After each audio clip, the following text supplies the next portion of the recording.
ব্যস্ত? রঙ্গনের রিপ্লাই আসলো না। চিত্রলেখা আবারও মন খারাপ করে ক্লাসে মনোযোগ দিল। কোনো মতে ক্লাসে মন বসাতে পারছে না সে। অদ্ভুতভাবে রঙ্গনের উপরেই তার মন পড়ে আছে। রঙ্গনের বলা কথাগুলো তার কানে বাজছে। যতবার সে রঙ্গনের কথা মনে করছে ততবার ঠোঁটের কোণে এক প্রসারিত হাসি চলছে। রঙ্গন বাড়িতে আসার পর থেকে আশফিন আহমেদ তার সাথে একটাও কথা বলেনি। রঙ্গনও কিছু বলতে যায়নি। বাড়িতে সে ঢুকে মাথা ব্যথায় ওষুধ খেয়ে ঘুমিয়েছে সে। আপাতত কোনো রকম হই হই রই রই এর মধ্যে সে থাকতে চায় না। কিন্তু অহমের ডাকাডাকিতে ঘুম বেশিক্ষণ স্থায়ী হলো না তার। এই ভাইয়া, ভাবি টেক্সট করেছে, উঠ। রঙ্গন লাফ দিয়ে উঠল। অহম কি বলেছে এসব? চটজলটি উঠে নিজের ফোনটা অহমের হাতে দেখে খানিকটা ঘাবড়ালো সে। তড়িৎ গতিতে ফোনটা কেড়ে নিল। তো শেষমেশ আমার কথা সত্যি হলো ভাইয়া? বিরক্ত করিস না তো, যা। ভাবির সাথে দেখা করাও তো, অনেকদিন হলো দেখি না। এখন তো পরীক্ষাও ভালো দিয়েছি, এখন দেখা করাই যায়। তোর ভাই দেখা করতে পারছে না, আর তো তুই। তার চেয়ে বড় কথা, তোর ভাবি এখনো আমাকে একসেপ্ট করেনি। আহারে বেচারা, করে নিবে নাও, মুখে না বললেও বুঝে নিও। এখন গেলাম আমি, তোমাকে কাবাবে হাড্ডি হয়ে আমার লাভ নেই। অহমের চলে যেতেই চিত্রলেখার নম্বরে মেসেজ করলো রঙ্গন। না, আসলে ঘুমিয়েছিলাম, মাথা ব্যথা করছিল। চিত্রলেখার হাতেই ফোন ছিল। সে চটজলদি রিপ্লাই করলো। ও, শরীর কি বেশি খারাপ? না, কিছু বলবে? আপনার অতীব গুরুত্বপূর্ণ প্রহর থেকে কিছু তুচ্ছ মুহূর্ত ধার নিতে পারি? যা বলবেন আপনি। আর 1 ঘন্টার মধ্যে আমার ক্লাস শেষ। কলেজের বাইরে অপেক্ষা করতে পারবেন? হ্যাঁ, তুমি ক্লাস শেষ করে কল দিও, আমি বাইরে অপেক্ষা করব। আচ্ছা। চিত্রলেখার এক একটা টেক্সট রঙ্গনের বুকে আঘাত করছে যেন। চিত্রলেখা তার দুঃসময়ের বন্ধু থেকে কি তবে প্রেয়সী হতে চলল?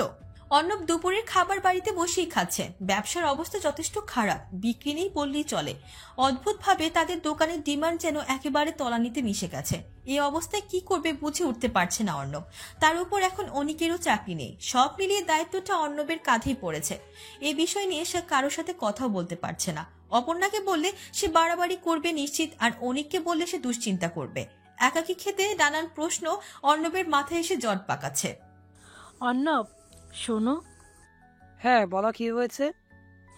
আমি একটু মায়ের ওখানে যাব আজ, বাচ্চাদের নিয়ে আসতে। আমি রেখে আসবো। না, আমি যেতে পারবো। আচ্ছা যাও। কিছুটা টাকা দাও তো, বাড়িতে যাচ্ছি, কিছু নিয়ে যাব না? গত পরশুই তো 3000 টাকা দিলি, ওখান থেকে কিছু কেন? ওটা খরচ হয়ে গেছে। কোথায়? ধুর, এত জেরা করার কি আছে, আজব। লাগবে না তোমার টাকা, টাকার উপর শুয়ে থাকো ভাইকে নিয়ে। অপর্ণা খানিকটা রুক্ষভাবেই বলল। অর্ণবের ইচ্ছে করছে না অপর্ণার সাথে তর্কে জড়াতে। অযথা যাওয়ার আগে ঝামেলা করতে চাইছে। অর্ণব চুপচাপ খেতে লাগলো। অপর্ণা আর কথা বাড়ালো না। তবে সাথে দূর থেকে এই দৃশ্যটা দেখলো। রান্নাঘরে দরজার কাছে দাঁড়িয়েছিল সে। তরকারির বাটিটা এনে টেবিলে রাখলো সে। ভাইয়া, কিছু হয়েছে? আপনাকে চিন্তিত মনে হচ্ছে খুব। না সাথী, কিছু হয়নি। অনেকের শরীরে কি অবস্থা? সকালে তো দেখলাম ঘুমাচ্ছিল। ওর কি হয়েছে বুঝতে পারছি না ভাইয়া। চাকরিটা চলে যাওয়ার পর থেকে ভেঙে পড়েছে, কোনোভাবেই বুঝাতে পারছি না কিছু। চিন্তা করো না, যাও ওর কাছে থেকো। সাথী মাথা নেড়ে চলে গেল। বাড়িতে সুখ শান্তির ছিটে ফোটাও যেন নেই। চিত্রলেখা বাড়ি থেকে চলে যাওয়ার পর বাড়িতে একটা কিছু ভালো লাগছে না। এর দায়টা অপর্ণার। তবু মুখ ফুটে সেসব বলতে পারে না সাথী। ঝিলের পানিতে পা ডুবিয়ে চুপচাপ বসে আছে চিত্রলেখা। রঙ্গন পাশে বসে চিত্রলেখাকে দেখছে। মেয়েটার চোখে মুখে আজ অন্যরকম দুটি। সদ্য প্রেমে পড়া একটা আভা জলজল করছে তার চাহনিতে। তবু মেয়েটা স্বীকার করছে না ভেবে খানিকটা মনক্ষুণ্ণ হয় রঙ্গন। আপনি জিজ্ঞাসা করলেন না তো কেন আপনাকে এখানে ডেকেছি? কেন ডেকেছো? আপনাকে একটা সত্যি কথা বলবো, তারপর যদি আপনার মনে হয় আমি আপনার যোগ্য, তবেই আমাদের আগানো উচিত হবে। বলো। আপনার মামার যেসব ছবি ভাইরাল হয়েছিল সেসব আমি করেছিলাম। কিন্তু কেন? আপনার মামা আমায় বাজেভাবে স্পর্শ করার চেষ্টা করেছিলেন। এসব তুমি আমাকে আগে বলনি কেন? আগে বললে কি হতো? প্রেমের শখ জাগতো না আপনার? প্রপোজ করতেন না, নাকি নিজের মামার এই রূপটা মেনে নিতে পারতেন? আপনি পারতেন বিশ্বাস করতে এটা এত সহজে? আপনার মা না থাকলে হয়তো আমি সেদিন বাঁচতাম না। ওনার কাছে আমি চিরকৃতজ্ঞ। উনি যদি না চান তাহলে আমি কখনোই আপনার সাথে জড়াবো না রঙ্গন। তুমি আমাকে ভালোবাসো চিত্রলেখা?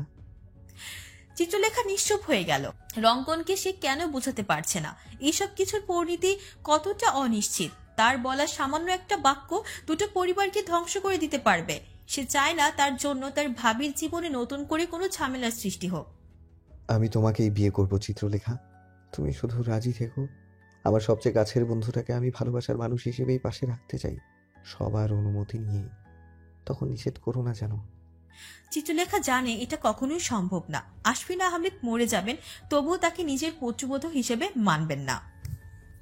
রঙ্গনের অসহ্য লাগছে, কোনোভাবে নিজেকে স্থির করতে পারছে না। চিত্রলেখার সাথে কথা শেষ করে আসার পর থেকে সে নিজেকে শান্ত করতে পারছে না।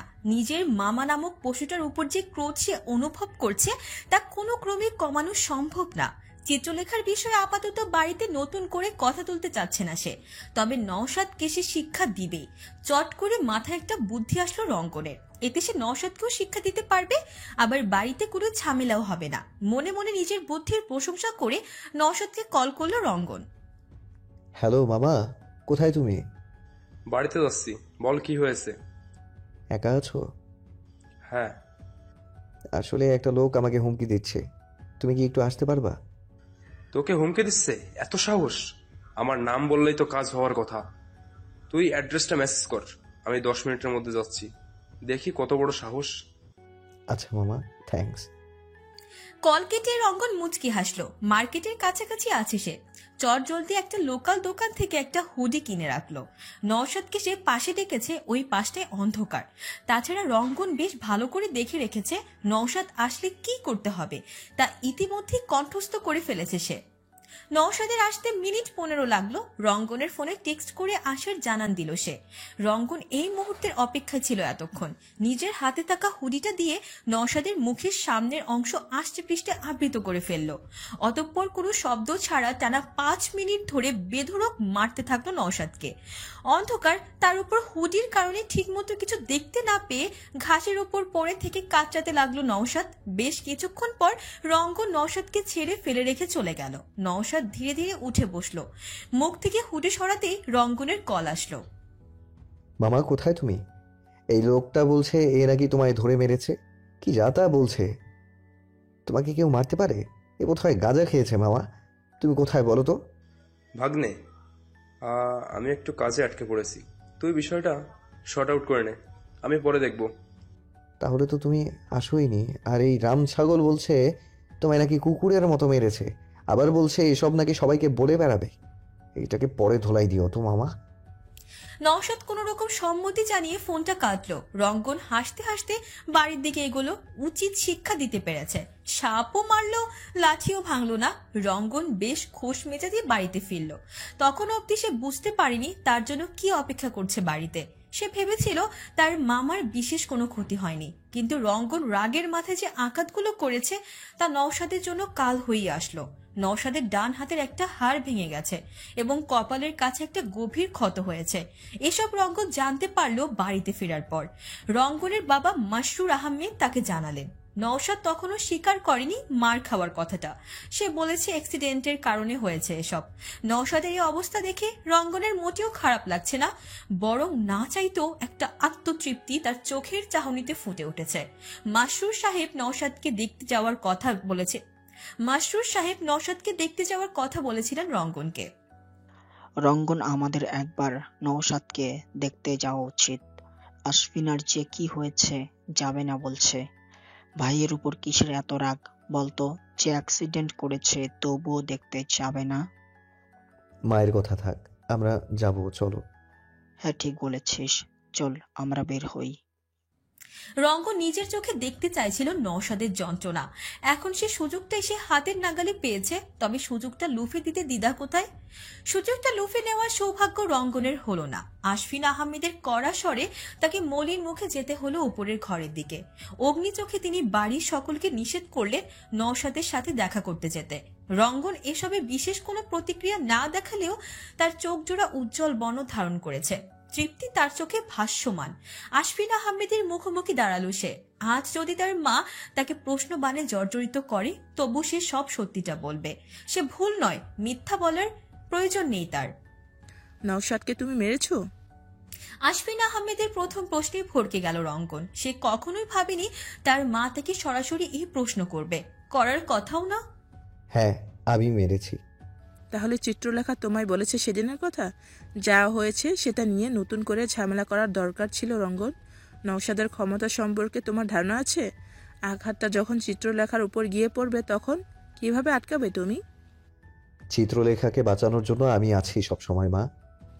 অধিকার কি তোমার ওকে বাঁচানোর? ও কি তোমায় ভালোবাসে? ও বলেছে তোমায়? বাড়াবাড়ি করো না রঙ্গন। চিত্রলেখার জন্য আমি আমার ভাইয়ের সাথে কথা বলা বন্ধ করেছি, কিন্তু তুমি যা করেছো সেটা পাগলামি। চিত্রলেখাকে বাঁচাতে গিয়ে ওর ক্ষতি করে বসো না। মা, আমি ওকে বিয়ে করতে চাই। চিত্রলেখা একবার বলেছে সে তোমাকে ভালোবাসে। সব কথা মুখে বলতে হয় না মা, আমি অনুভব করতে পারি। তুমি শুধু একবার ওর পরিবারের সাথে কথা বলো। চিত্রলেখা যদি রাজি না থাকে আমি কোনোদিনও এই বিষয় নিয়ে তোমার সাথে কথা বলতে আসবো না। কথা আমি বলবো, তবে আগে চিত্রলেখার সাথে। চিত্রলেখা যদি রাজি থাকে তবে ওর পরিবারের কাছে যাব আমি। রঙ্গন নিজের কানকে বিশ্বাস করতে পারল না। সে কি ভুল শুনলো, নাকি তার মা সত্যি তার বিষয়টা বুঝতে পেরেছে? মা, সত্যি? এটা নিয়ে এখন লাফিও না, চুপচাপ নিজের ঘরে যাও। আর চিত্রলেখাকে এসব এখনই বলতে হবে না। আমি কাল ওর সাথে দেখা করতে যাব ওর কলেজে। রঙ্গন মাথা নেড়ে নিজের ঘরের দিকে এগোলো। আশফিন আহমেদের কপালে চিন্তার ভাঁজ। আলমারির লকার থেকে একটা অ্যালবাম বের করলেন তিনি। অ্যালবামটা রঙ্গনের ছোটবেলার। রঙ্গনের নানান রকম বয়সের ছবি শোভা পাচ্ছে সেখানে। তবে প্রথম ছবিটা থেকে চোখ সরাতে পারছেন না আশফিন আহমেদ। চির পরিচিত রাস্তাটা, রঙ্গনের হাসি মুখ। আশফিন আহমেদের চোখের কোণে জল আসে। বহুদিন আগলে রেখেছেন সবকিছু তিনি। কখনো এসব স্মৃতি বিজড়িত হয়ে কথা বলেননি, তবে কাল বলতে হবে। চিত্রলেখাকে মিথ্যে বলার কোনো কারণ নেই তার কাজে নেই। চিত্রলেখাকে মিথ্যা বলার কোনো কারণ তার কাজে নেই। সত্যিটা বললে হয়তো চিত্রলেখা নিজেই রঙ্গনকে অপছন্দ করা শুরু করবে। এতে পরোক্ষ আশফিন আহমেদের কাজ হয়ে যাবে। তিনি মরে গেলেও চিত্রলেখাকে মানতে পারবেন না। এখন যা করার কালকেই করবেন তিনি। অ্যালবামটা বেশ যত্নে রাখা, প্রথম ছবিটা এখনো বের করা।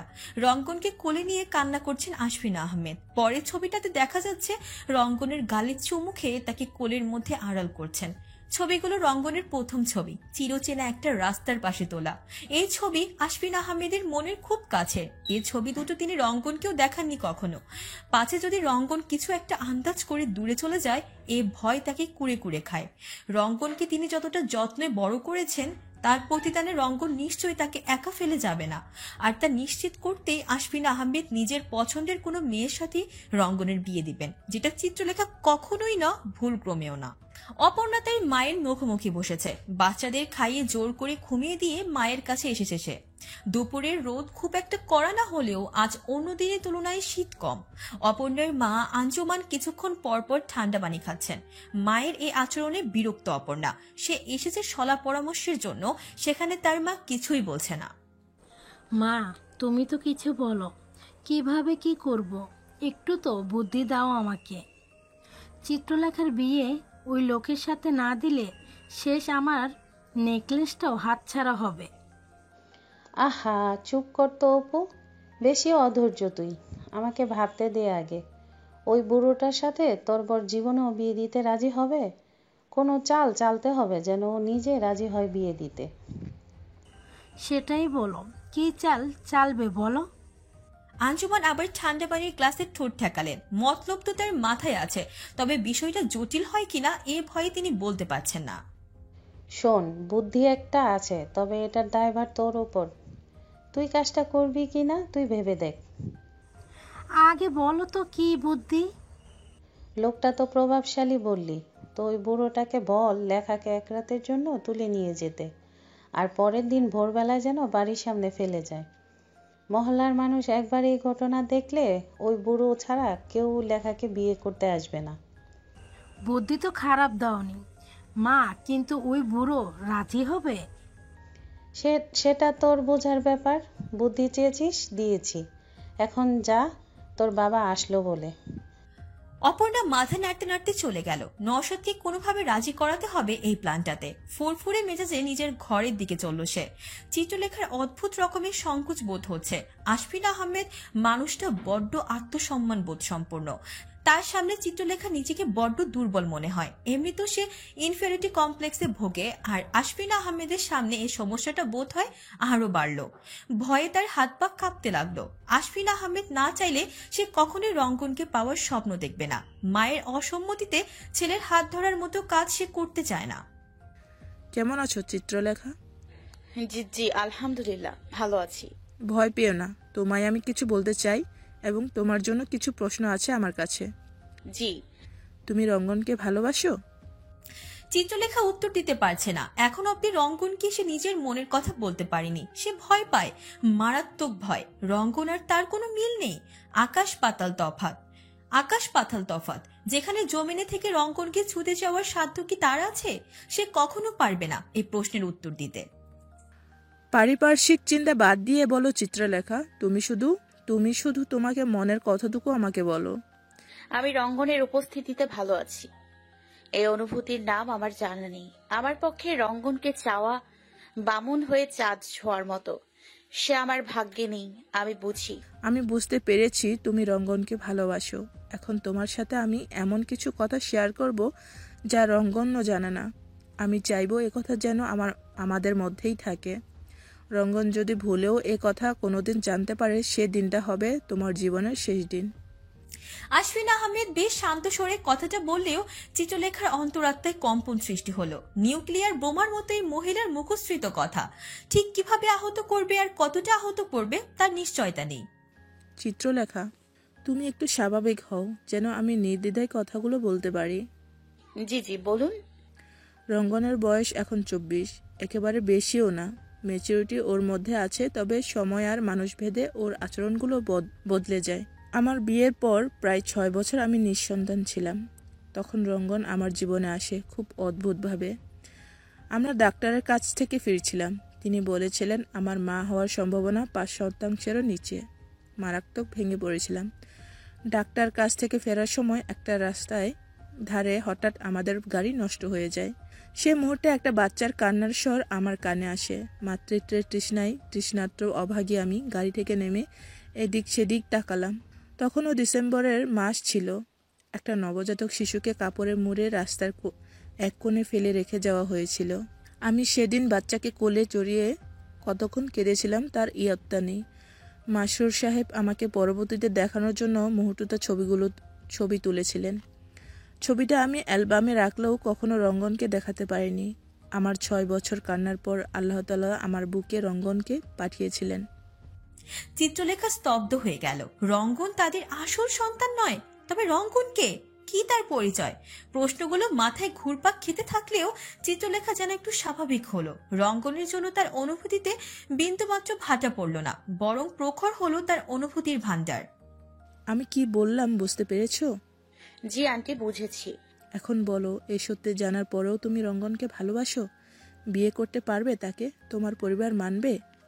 আমি রঙ্গনকে অনেক বেশি ভালোবাসি। উনি যেমনই হোক, ওনার প্রতি আমার ভালোবাসা বিন্দু মাত্র কমবে না। আশফিনা আহমেদ খেয়াল করলেন চিত্রলেখার প্রতিটা শব্দ জোর দিয়ে বলছে। রঙ্গনের প্রতি তার ভালোবাসা যেন আকস্মাৎ বেড়ে গেছে। যে উদ্দেশ্যে তিনি এসেছিলেন তা সফল হলো না বুঝতে পেরে আশফিনা আহমেদের চোখের চাহনি বদলাতে থাকলো। চিত্রলেখা উপর থেকে তার ক্রোধের আগুন মিশ্রিত দৃষ্টি পড়ল। তাতে অবশ্য চিত্রলেখার যায় আসতো না। সে এখন নিশ্চিত রঙ্গন নামক মানুষটার পাশে সে থাকবে, তবে তার সত্যিটা না জানিয়ে। এ কথাগুলো রঙ্গন যেন না জানে। আমি রঙ্গনকে কখনো এসব জানতে দিব না আন্টি, বিশ্বাস রাখুন আমার উপর। আশফিনা আহমেদের মন গলল না। রুক্ষ মেজাজেই তিনি চিত্রলেখার সামনে থেকে চলে গেলেন। চিত্রলেখা তখন একাকী ক্যাফের টেবিলটাতে বসে। আচমকা সে ফোন বের করে রঙ্গনের নম্বরে ডায়াল করলো। মানসিক অবসাদে জর্জরিত রঙ্গন চিত্রলেখার কলে খানিকটা প্রাণ ফিরে পেল। নওশাদের কথা এখনো চিত্রলেখাকে জানায়নি সে। চিত্রলেখার প্রতিক্রিয়া সামনাসামনি দেখতে চায় বিধায় জানানোতে বিলম্ব করছে সে। হ্যালো চিত্রলেখা, কিছু বলবে? আপনি একটু ক্যাফে কাপে আসতে পারবেন কিছু সময়ের জন্য? আসছি, অপেক্ষা করো একটু। একটু শুনুন। বলো। সাদা রঙের শার্টটা পরে আসতে পারবেন? তুমি একটু অপেক্ষা করো, আমি আসছি, রাখো। আচ্ছা রাখলাম। রাখলাম বলার পরে চিত্রলেখা কিছুক্ষণ অপেক্ষা করলো। রঙ্গন কল কাটলো না। শেষমেশ চিত্রলেখা নিজেই কল কেটে দিল। রঙ্গনের এই ছোট ছোট বিষয়গুলো এখন তার মনে অনুভূতির ফোয়ারা সৃষ্টি করছে। রঙ্গন কি বুঝতে পেরেছে চিত্রলেখা তাকে কেন ডাকলো এভাবে? বুঝতে পারার তো কথা না। ক্যাফেতে আসতে রঙ্গনের কাটায় 30 মিনিট লাগলো।